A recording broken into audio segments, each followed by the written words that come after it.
નમસ્કાર દર્શક મિત્રો, ટુ ધ પોઈન્ટમાં આપ સૌનું સ્વાગત છે. આપની સાથે હું છું શિવમ. દર્શક મિત્રો, ટુ ધ પોઈન્ટમાં વાત કરીશું આજે સુપ્રીમ કોર્ટના મહત્વના નિર્ણયની. 11મી તારીખે સુપ્રીમ કોર્ટે જે આદેશ કર્યો હતો કે જે દિલ્હી ખાતે ખાસ કરીને, અને તે જે આદેશ કર્યો ને ત્યારબાદ સમગ્ર દેશમાં ક્યાંક ક્યાંક વિરોધનો વંટોળ કે જે શરૂ થયો હતો. રખડતા જે શ્વાન છે તેને લઈને ખાસ જે આદેશ કરવામાં આવ્યો હતો કે તમામને શેલ્ટર હોમમાં મૂકી દેવામાં આવે, એ પ્રકારનો આદેશ કરવામાં આવ્યો હતો. અને ત્યારબાદ ઘણો બધો વિરોધ કે જે થયો હતો, પરંતુ ત્યારબાદ આ તમામ વિરોધ થયો અને આજે ફરી એક વખત કે જે સુપ્રીમ કોર્ટે મહત્વનો નિર્ણય કર્યો છે. તમામ પશુ પ્રેમીઓ જેટલા પણ છે, જે શ્વાન પ્રેમી જેટલા પણ છે, તે તમામની તરફેણમાં આજે નિર્ણય કરવામાં આવ્યો અને કહેવામાં આવ્યું કે નસબંધી કર્યા બાદ જે શ્વાન છે તેમને છોડી દેવામાં આવશે. સાથે જ જેટલા શ્વાન એવા છે કે જે વધુ આક્રમક છે, જે પછી હડકવાની કંઈક કસર જોવા મળી રહી છે, તેમને નહીં છોડવામાં આવે. આ સિવાય તમામ શ્વાન કે જે છોડી દેવામાં આવશે. આ નિર્ણય જે પ્રકારે કર્યો અને ત્યારબાદ તમામ જે શ્વાન પ્રેમીઓ છે, પશુ પ્રેમીઓ છે, તેમનામાં ક્યાંક રાહત જોવા મળી રહી છે. આ સિવાય અન્ય પણ ઘણા બધા આદેશ કે જે કરવામાં આવ્યા છે કે જાહેરમાં જે શ્વાન છે તેમને ખોરાક ન આપવો જોઈએ, આ એક વાત કરી છે. આ સિવાય પણ ઘણા બધા જે નિર્ણય છે કે જે કરવામાં આવ્યા છે અને તેને જ લઈને આપણે વાત કરીશું કે જે નિર્ણય અત્યારે બદલવામાં આવ્યું છે તેને કારણે જે પ્રકારે ખુશીનો માહોલ તમામ શ્વાન પ્રેમીઓમાં જોવા મળી રહ્યો છે. પરંતુ સવાલ એ જ છે, જે પ્રકારે કૂતરાઓના હુમલા જે વધી રહ્યા છે, શ્વાનના હુમલા વધી રહ્યા છે, તેમાં મોટાભાગે નાના બાળકો કે જે શિકાર બની રહ્યા છે. એવું કહીએ કે દર 5માંથી 1 બાળક કે જે આ રખડતા શ્વાન છે તેના હુમલાનો શિકાર કે જે બનતું હોય છે. ત્યારે આ જે ઘટનાઓ વધુ ન બને તેના માટે ખાસ તંત્રએ શું કાળજી રાખવી જોઈએ.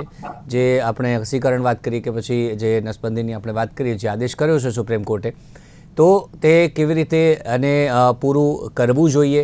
એ સિવાય કોઈપણ જે શ્વાન છે કે જે ન ત્યાં રસ્તા પર રહે અને તેને કોઈ પણ હુમલો ન કરે, એ પ્રકારે ધ્યાન કેવી રીતે રાખવું જોઈએ, લોકોએ કેવી રીતે સાવચેત રહેવું જોઈએ. હવે આના પર ખાસ કરીને આપણે ચર્ચા કરીશું અને સુપ્રીમ કોર્ટના નિર્ણય પર ખાસ કરી ચર્ચા કરીશું. મારી સાથે 2 મહેમાન જોડાઈ ગયા છે. સૌથી પહેલાં છે રાહુલભાઈ સોલંકી, મારી સાથે જોડાયા છે. તેમની સાથે સ્વાગત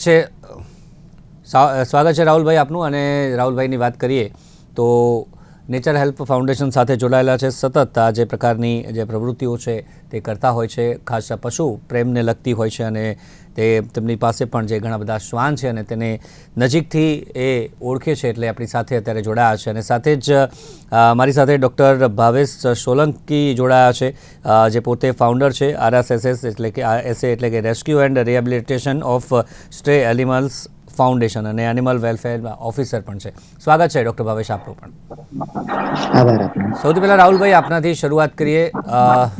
શું કહેશો, જે પ્રકારે 11 ઓગસ્ટે જે નિર્ણય કરવામાં આવ્યો ને ત્યારબાદ આજે ફરી એક વખત એ નિર્ણય પર જે સ્ટે મૂકવામાં આવ્યો અને નવો નિર્ણય કે જેમને છોડી મૂકવામાં આવશે ખાસ નસબંધી કર્યા બાદ, આપને 11 ઓગસ્ટે જ્યારે આ નિર્ણય સાંભળ્યો ત્યારે કેવી અનુભૂતિ થઈ હતી અને ત્યારબાદ આજ નિર્ણય અને ત્યારબાદ આપની શું ફિલિંગ છે, શું કહેશો?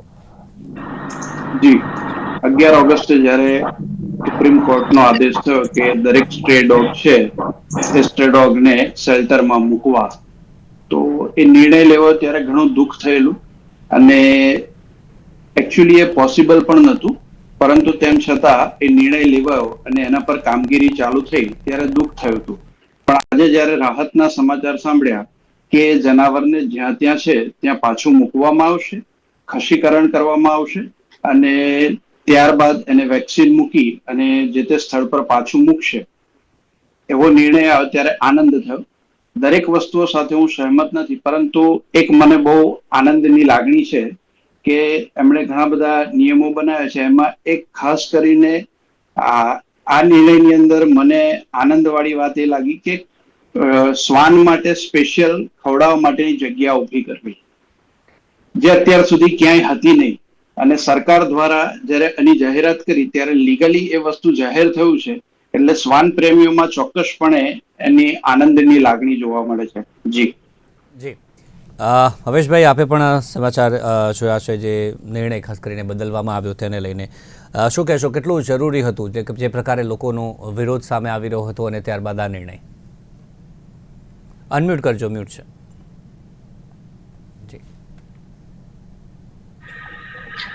જી, 11 તારીખે જ્યારે આ નિર્ણય લેવામાં આવ્યો ત્યારે મને તો ખબર જ હતી કે આ નિર્ણય પ્રેક્ટિકલી ઓન ગ્રાઉન્ડ પોસિબલ છે જ નહીં. કેમ કે દિલ્હીમાં જે 10 લાખ કૂતરા રહે છે, બધા જ કૂતરા માટે શેલ્ટર બનાવવા, જ્યારે કોઈ શેલ્ટર આપણે બનાવતા હોઈએ ત્યારે કૂતરાને ત્યાં રાખવાની વ્યવસ્થા કરવા માટે ત્યાં એક વેટનરી હોસ્પિટલ હોવી જોઈએ, ત્યાં સ્ટાફ હોવો જોઈએ, ડોક્ટર હોવો જોઈએ, કૂતરાઓની ખાવાની વ્યવસ્થા કરવી જોઈએ. હાલમાં જેટલા પણ કૂતરા છે બધા જ કૂતરાઓની ખાવાની વ્યવસ્થા ઓલરેડી ત્યાંના ફીડર્સ કરી રહ્યા છે. હવે જવાબદારી સરકાર પર આવી જાય, કેમ કે સરકારે બધા કૂતરાને રાખવાના છે. તમે વિચારો કે ભારત જેવા દેશમાં કે જ્યાં એક શહેરમાં 500 થી 600 ગાયો ફરતી હોય છે અને આ 500 થી 600 ગાયોને પૂરી દેવા માટે પણ સરકાર છેલ્લા ઘણા વર્ષોથી વિચારી રહી છે, એમની પાસે કોઈ સમાધાન નથી. એવા દેશમાં આપ કહો છો કે 10 લાખ કૂતરાને અમે શેલ્ટર બનાવીને પૂરી દઈશું. એટલે જ્યારે આ ડિસિઝન, જ્યારે એકચ્યુઅલી ડિસિઝન રેખા કુમારી જે મુખ્યમંત્રી હતા એમનું હતું અને પછી સુપ્રીમ કોર્ટે એમના આમાં હા પાડી અને જસ્ટિસ પારડીવાલા હતા એમનું ડિસિઝન લીધું.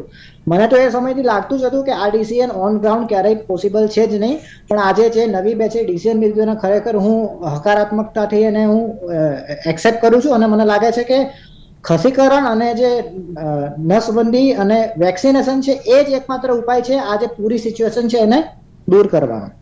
જી રાહુલભાઈ, જે 11 ઓગસ્ટનો જે નિર્ણય આપણે પહેલા વાત કરી કે તમામને જેટલા પણ ડોગ્સ છે 10 લાખ જે આંકડો જણાવ્યો તમામને શેલ્ટર હોમમાં મૂકી દેવા, આ નિર્ણય કરી તો દીધો પરંતુ એનું અમલીકરણ કેવી રીતે કરત એ પણ એક મોટો સવાલ છે. આટલા બધા ડોગ્સને એક સાથે રાખવા અને જો રાખે તો કઈ કઈ સમસ્યાઓ ઊભી થાય તેના માટે કેવા કેવા પડકારો હતા?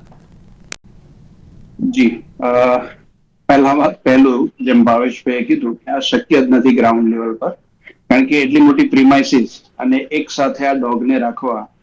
ડોગ છે એ ટેરેટરીમાં રહેતું પ્રાણી છે. એક સાથે આટલા બધા ડોગ્સ લાખોની સંખ્યામાં અંદર કોઈ એક જગ્યા પર રાખવા હોય તો ઘણી બધી મુશ્કેલીઓ આવે. તમારી પાસે એટલી જગ્યા છે, ફીડિંગ માટેની વ્યવસ્થા, ઇવન તો એની પોટી, યુરિન, પાણી પીવા માટેની વ્યવસ્થા, ક્યાંક ડોગ બીમાર પડ્યું તો એની દવા કરવા માટેની વ્યવસ્થા, તો આ બધું ગ્રાઉન્ડ લેવલ પર શક્ય જ નથી. અને ઇફ એમણે આ ચાલુ રાખ્યું હોત તો પણ એમને ઘણા વર્ષો થઈ જાત એના શેલ્ટર્સ બનાવવા માટે અને વ્યવસ્થા ઉભી કરવા માટે. એટલે ગ્રાઉન્ડ લેવલ પર તો આ ક્યારેય શક્ય હતું નહીં. પણ શરૂઆત કરવામાં આવેલી, ઘણા બધા ડોગ્સને પકડી અને એમની પાસે જ્યાં વ્યવસ્થા હતી ત્યાં રાખેલા. પરંતુ શરૂઆતથી જ એમને અનુભૂતિ થઈ ગઈ, કારણ કે એને ફીડિંગ આપવાનું હતું ત્યારે સરકાર દ્વારા એની કોઈ વ્યવસ્થા કરી નથી. ત્યાંના લોકલ જે ડોગ લવર્સ છે અને એનજીઓસ છે એના દ્વારા એનું ફીડિંગ કરવામાં આવી રહ્યું છે. તો ગ્રાઉન્ડ લેવલ પર તો આ ક્યારેય શક્ય હતું જ નહીં. જી જી, ચોક્કસથી ગ્રાઉન્ડ લેવલ પર આ શક્ય નહોતું અને એના જ કારણે આપણે આ નિર્ણય છે તે બદલવો પડ્યો છે. અત્યારે ભાવેશભાઈ, એ જ સવાલ આપને કે જો એ નિર્ણય સ્થગિત ન કર્યો તો એના પર જો અમલીકરણ કર્યું હોત તો કેવા કેવા પ્રકારની સમસ્યાઓ થાત? કારણ કે એક સાથે આટલા બધા ડોગ એક જ જગ્યાએ રહે તો કઈ કઈ સમસ્યાઓ જે ઉદ્ભવી શકે? કારણ કે શાંતિપૂર્વક પણ આ ડોગ્સ એક જ જગ્યાએ રહી શકે કે કેમ? ત્યાં કઈ કઈ સમસ્યાઓ ઉદ્ભવી શકે? જી, અનમ્યુટ કરજો.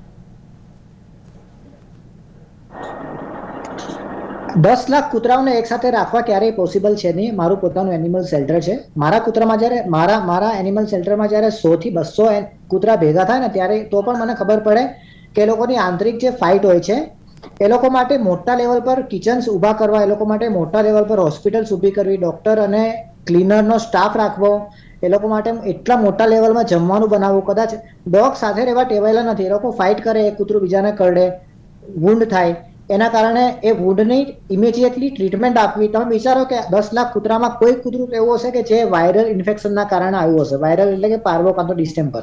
વિચારો તો એક જ કે 2 કૂતરા એવા હશે કે જે બધા જ કૂતરાને મારી નાખવા માટે સક્ષમ હશે. પ્રેક્ટિકલી આ બધી વસ્તુ વિચારવી પડે. જે લોકોએ આ ડિસિઝન, આ જે ઠરાવ પાસ કર્યો કાં તો જે વસ્તુ બનાવી છે એ લોકો એનિમલ વેલફેર ફિલ્ડના વ્યક્તિ હતા નહીં. અને એનિમલ વેલફેર ફિલ્ડના ઘણા બધા વ્યક્તિઓ એ લોકોને ઓલરેડી ગાઈડ કર્યું કે આ પ્રેક્ટિકલી પોસિબલ છે નહીં, પણ એ લોકો પોતાના એના પર અડીગ રહ્યા કે ના, અમે આ ડિસિઝનને પારિત કરીશું. અને ફાઇનલી મને તો લાગતું હતું કે આ ડિસિઝન પારિત નહીં થાય અને આજે થયું. જોવા જઈએ તો આ જ છે કે આ વસ્તુ ઓન ગ્રાઉન્ડ ક્યારેય પણ પોસિબલ થવાની હતી જ નહીં. ભારત જેવા દેશમાં કે આપ વિચારો કે 1947માં ભારત આઝાદ થયો, આજે હમણાં 15મી ઓગસ્ટ હમણાં જ ગઈ, એટલે કે 79મો આપણો હમણાં 15મી ઓગસ્ટ, 80 વર્ષ ભારતને થવાયા. 80 વર્ષમાં ભારતે 80 વર્ષ થવા છતાં પણ ભારત પાસે હજી સ્ટ્રે ડોગનો જે ઇસ્યુ છે, સ્ટ્રે ડોગ ન્યુસન્સ છે, એ હજી પણ ભારતમાં છે. લોકો એવું કહે છે 10 વર્ષમાં આ આખી સમસ્યાનું નિરાકરણ આરામથી થઈ શકે સરકાર ચાહે તો, પણ આ 80 વર્ષનો પ્રશ્ન છે, હજી પણ આનું કોઈ સમાધાન છે નહીં. અને 80 વર્ષ પહેલા જે કૂતરા હતા, જેટલી તાદાદમાં કૂતરા હતા, એટલા જ કૂતરા આજે પણ છે અને વધી રહ્યા છે. એટલે ક્યાંક ને ક્યાંક જે નસબંધીના પ્રોગ્રામ ચાલે છે એનું અમલીકરણ થઈ રહ્યું છે, પણ એ પુઅર થઈ રહ્યું છે. ઘણીવાર એનજીઓ પોતે ફ્રોડ કરતા હોય છે. આ વસ્તુ એક હકીકત છે. ઘણીવાર ઘણી બધી વસ્તુ એવી છે કે જેના પર સરકાર ગ્રાન્ટ આપીને છૂટી જતી હોય છે, ક્યાં તો ગ્રાન્ટના પૈસા ત્યાં પહોંચતા નથી. એટલે આમાં એવા જોઈએ તો ઘણા બધા પરિબળ એવા છે કે જે એકચ્યુઅલ જે ડોગની પોપ્યુલેશન છે એને અસર કરે છે, અને ડોગની પોપ્યુલેશન કન્ટિન્યુઅસલી વધી રહી છે.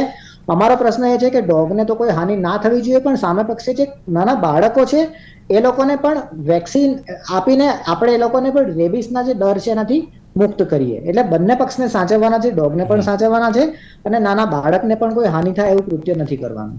ચોક્કસ. આ માત્ર જે આપણે દિલ્હીની વાત કરી, પરંતુ ભાવેશભાઈ સમગ્ર જે દેશની ગુજરાતની વાત કરીએ, અહીંથી પણ ઘણા બધા કેસ જ્યારે સામે આવે છે.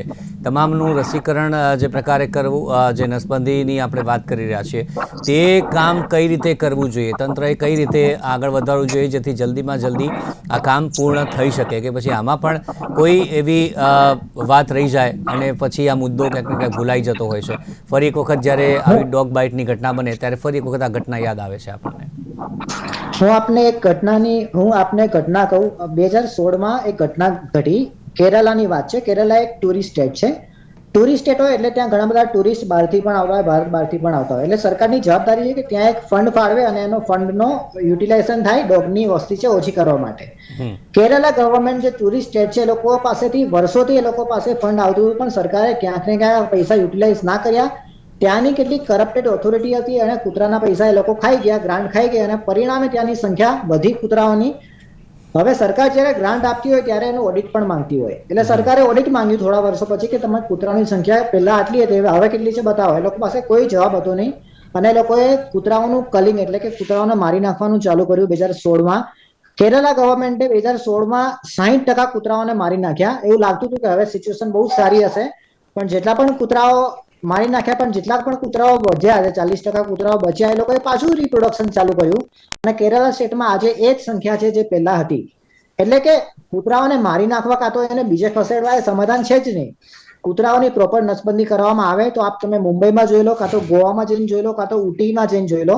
ઉટી, ગોવા અને બોમ્બે આ ત્રણ જગ્યા એવી છે કે જ્યાં આપ જશો ત્યાં આપને બહુ જ મિનિમલ કૂતરા જોવા મળશે. જેટલા પણ કૂતરા છે બધા કૂતરાના સાચવનારા કેરટેકર્સ પણ છે, અને એ લોકોને પ્રોપર ખાવાનું પણ મળે છે. બધા જ કૂતરા વેક્સિનેટેડ છે. એ લોકો તમે જાડા પાડા કૂતરા અને બહુ જ સારી કન્ડિશનમાં રહી ચૂકેલા કૂતરા બોમ્બે, ગોવા અને ઉટીમાં તમને જોવા મળશે. એટલે આ મોડલ આપણે અપનાવવા જેવું છે. ગુજરાતમાં હજી આ મોડલ આવ્યું નથી. ખસીકરણના કેન્દ્ર ઘણી બધી જગ્યાએ ચાલુ છે, પણ હજુ સુધી એવું કામ થયું નથી ગુજરાતમાં. ચોક્કસથી. રાહુલભાઈ, ગુજરાતમાં કેવું કામ આ મુદ્દે ખાસ કરીને થવું જોઈએ, કેટલું જલ્દીમાં જલ્દી થવું જોઈએ, અને સાથે જ જે પ્રકારની સમસ્યા છે અને તેમાંથી નાના બાળકોને પણ બચાવવાના છે, તે મુદ્દે જ્યાં સુધી સંપૂર્ણ જે નસબંધી ન થઈ જાય ત્યાં સુધી કેવા પ્રકારે કામ લેવું પડે? જી, છેલ્લા ઘણા વર્ષોથી ગુજરાતમાં કામ થઈ રહ્યું છે માત્ર મેટ્રો સિટીઝમાં. નાના સિટી અને ગ્રામ્ય કક્ષાએ એનું કોઈ કામગીરી થતી જ નથી. મેટ્રો સિટીમાં પણ એમને કામગીરી પહોંચી વળાતી નથી. એટલે જેટલી સ્પીડમાં કામ થવું જોઈએ એ કામ થતું નથી. ખાસ કરીને એને ડિવોર્મિંગ કરવું, વેક્સિનેશન કરવું. તો આ કામગીરી કરશે તો એન્ટી રેબિસનું જો એને ડોઝ આપવામાં આવશે તો હડકવાના કારણે જે મરણ થઈ રહ્યા છે એને ઘટાડી શકીશું. બીજું ખાસ કે કૂતરાના એટેક થવાનું કારણ આ કોઈ એને શોખ નથી થતો કે હ્યુમનને એને બાઇટ કરવો. ક્યાંક ને ક્યાંક ડર હોય છે, એનું સેલ્ફ ડિફેન્સ હોય છે, એકલપણું હોય છે. કૂતરા પહેલેથી જ સમાજની વચ્ચે રહેલા છે, માણસોની જોડે રહેલા છે. જ્યારે આ શહેરીકરણ થયા ત્યારે માનવીય છે વિભક્ત કુટુંબ બન્યા. એ ઘરમાં પોતાના માણસોને, સ્વજનોને જોડે નથી રાખી શકતા, તો એનિમલ્સને ડેફિનેટલી એ લોકો હર્ટ કરતા હોય છે. અને ઘણી વખત શું થાય છે કે ડોગને ઇરિટેટ કરતા હોય. ખાસ કરીને તમે જોયું હશે તો એટેક છે એ ટીનેજર્સ પર વધારે થતા હોય છે. તો આ ટીનેજર્સ રોડ પરથી જતા હોય, વ્હીકલ લઈને જતા હોય ત્યારે ડોગ્સને ઇરિટેટ કરવાનો પ્રયત્ન કરે છે. બીજું ડોગ બાઇટ્સ થવા પાછળના રીઝન છે કે જ્યારે બચ્ચા હોય ત્યારે લોકો વ્હીકલ છે એ શાંતિથી ચલાવતા નથી, જોવે છે બચ્ચું છે તેમ છતાં પણ એક્સિડન્ટ કરી દેતા હોય છે, ક્યાંક અજાણે પણ થતા હોય છે. તો આવા બધા કિસ્સામાં શું થાય છે, ડોગ છે એનો એમાં ફિમેલ હોય અથવા તો મેલ હોય તો માતૃ પિતૃ પ્રેમ દેખાય અને એના બાળકોને માર્યા હોય ત્યારે ડેફિનેટલી એ માણસ પર હુમલો કરવાનો છે. નાના બાળકો પર હુમલો થાય છે એની પાછળ ઘણા બધા રીઝનો છે. બાળકમાંથી દૂધની સ્મેલ આવી, એકલું બાળક હોય, પૂરતા પ્રમાણમાં ખોરાક મળેલો ના હોય ડોગને, તો એવા કિસ્સાની અંદર ક્યારેક છે એ ડોગ છે એના પર હુમલો કરતો હોય છે. બાકી તો જનરલી શ્વાન છે એ મનુષ્ય પ્રેમી છે અને મનુષ્યની જોડે રહેવાનું પસંદ કરે છે, અને મનુષ્ય જ્યારે એને પ્રેમ અને હૂંફ આપે છે ત્યારે એના માટે ચોક્કસપણે એટલું બધું વફાદાર છે કે જેની કોઈ લિમિટ નથી. અને ખાસ કરીને એટેક અને ભસવાના કારણ એવા છે કે એ જે ટેરેટરીમાં છે એ ટેરેટરીની અંદર કોઈ અનનોન વ્યક્તિ આવે છે ત્યારે એ અનસેફ ફીલ કરે છે, અને એવું કંઈક થાય અને ત્યારે એને હાથ ઉગામે અથવા તો પથ્થર મારે અથવા તો કશું કરે ત્યારે એના પર એટેક કરવાનો પ્રયત્ન કરે છે. તો આ બધી પરિસ્થિતિની અંદર આપણે રેબિસ છે એને અટકાવવા માટે એન્ટી રેબિસના વેક્સિનેશન થવા જોઈએ. વિવિધ એનજીઓ સરકારશ્રી પાસે છે, જે સેવાભાવી સંસ્થાઓ છે એનો લાભ લઈ અને મેક્સિમમ લેવલે આ કામ થાય એવા પ્રયત્નો કરવા જોઈએ. ઘણી બધી જગ્યાએ મેટ્રો સિટીઝમાં કામ કરી રહ્યા છે, પરંતુ તેઓ પહોંચી નથી રહ્યા. તો ગ્રામ્ય કક્ષાએ અને નાના સિટીઝની અંદર તો આ કરવું બહુ અઘરું છે. તો બને ત્યાં સુધી એનજીઓસ અને જે સેવાભાવી સંસ્થાઓ છે એનો સહકાર લઈ અને આ કામગીરીને સરળતાથી પૂર્ણ કરવાનો પ્રયત્ન કરે તો ભવિષ્યના 5-6 વર્ષની અંદર આપણે ચોક્કસપણે દરેક કૂતરાઓ સુધી પહોંચી શકીશું. એમના ખસીકરણના કાર્યક્રમો પણ કરી શકીશું અને રેગ્યુલર વે પર એમને ડિવોર્મિંગ અને એન્ટી રેબિસના ડોઝ છે આપી શકીશું, જેથી કરીને હડકવા થતા પણ આપણે અટકાવી શકીશું. જી ડૉક્ટર ભાવેશ, એ જ સવાલ આપને એના મુદ્દે શું કહેશો આગળ, અને સાથે જ ખોરાકની જે ખાસ સુપ્રીમ કોર્ટે વાત કરી છે કે જાહેરમાં ખોરાક ન આપવો જોઈએ, પરંતુ જે પ્રકારના આપણા ત્યાં ડોગ લવર્સ છે કે પછી તમને ખાવાનું ક્યાંક રસ્તા પર આપી દેતા હોય છે, તે ઓછું કરવું પણ જરૂરી છે. તે ઓછું થશે કે કેમ એ પણ એક મોટો સવાલ છે.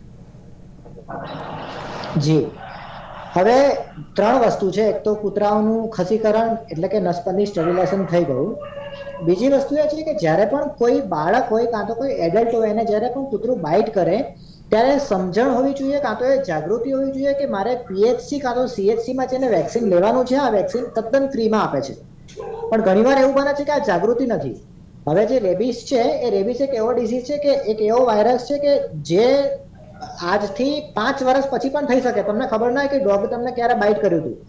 નિયરર ટુ બ્રેઇન એક તમારી નર્વસ સિસ્ટમ થઈને બ્રેઇનમાં પહોંચી જાય, અને જેટલો તમારો જે વુન્ડ છે એ બ્રેઇનની નજીક હોય એટલો રેબિસ થવાનો ચાન્સીસ વધારે છે. ઘણીવાર મેં એવા લેબર લોકો જોયા છે જે કડિયા કામ કરતા હોય, એ લોકો કદાચ એ લોકોને ડોગ બાઇટ કરી લે તો એ લોકો શું કરે કે વેક્સિન લેવાનું ચૂકી જાય, વેક્સિન ના લે, અને પછી એ લોકોને 1-2 વર્ષ પછી જયારે રેબિસ થાય ત્યારે ખબર પડે કે જે તે સમયે એમને કૂતરું કરડ્યું હતું.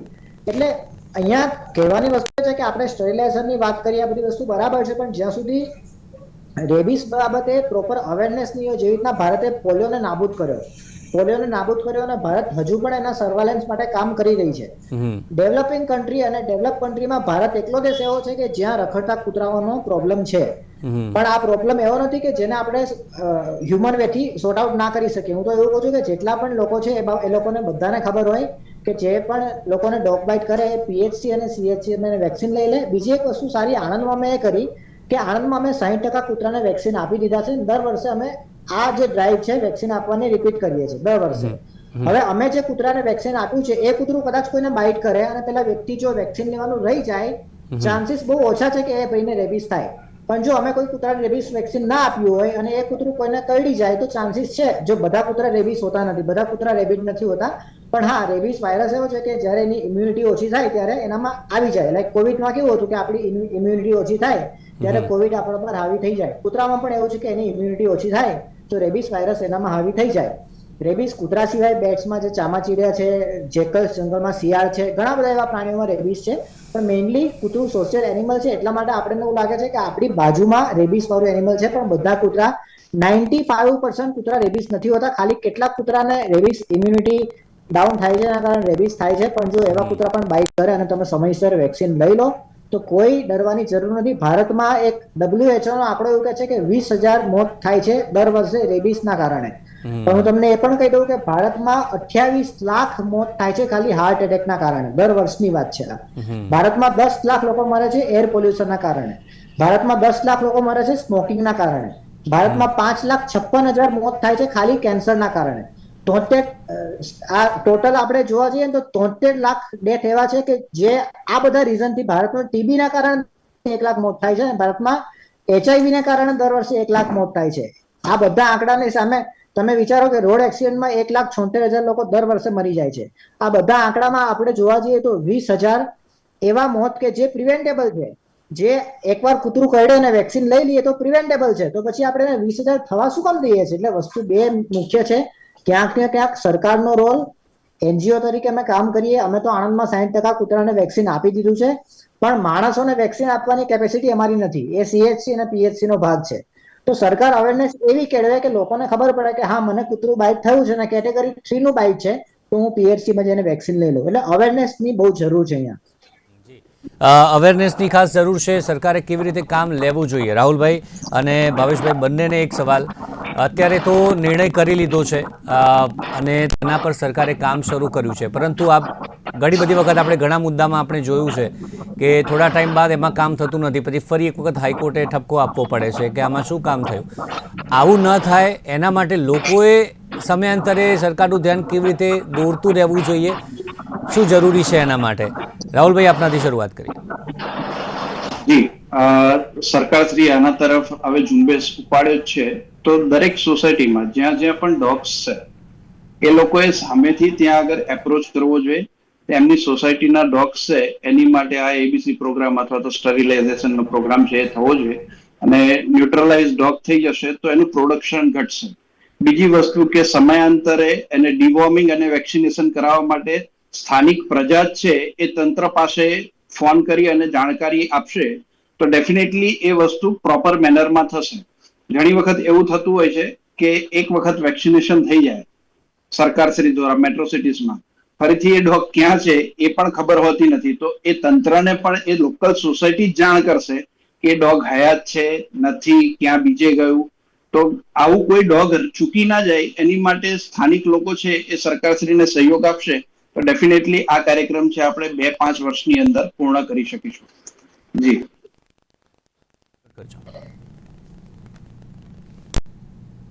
આપણે ઘણી જી હા, મારો સવાલ એ છે કે ઘણીવાર આપણે કહીએ છીએ કે કૂતરા કરડે છે, કૂતરા પાછળ પડે છે. મને આપ જણાવો, કયું કૂતરું કરડે? જે કૂતરું ખાઈ પીને, જેનું પેટ એકદમ ફૂલ થઈ ગયું અને ખાઈ પીને આરામથી ઝાડ નીચે બેઠું હોય એ કૂતરું કરડે, કે જે ભૂખ્યું હોય, ખાવાની શોધતું એને એ સમયે કોઈ એને હટ કરે, કોઈ લાકડી મારે, એ કૂતરું કરડે?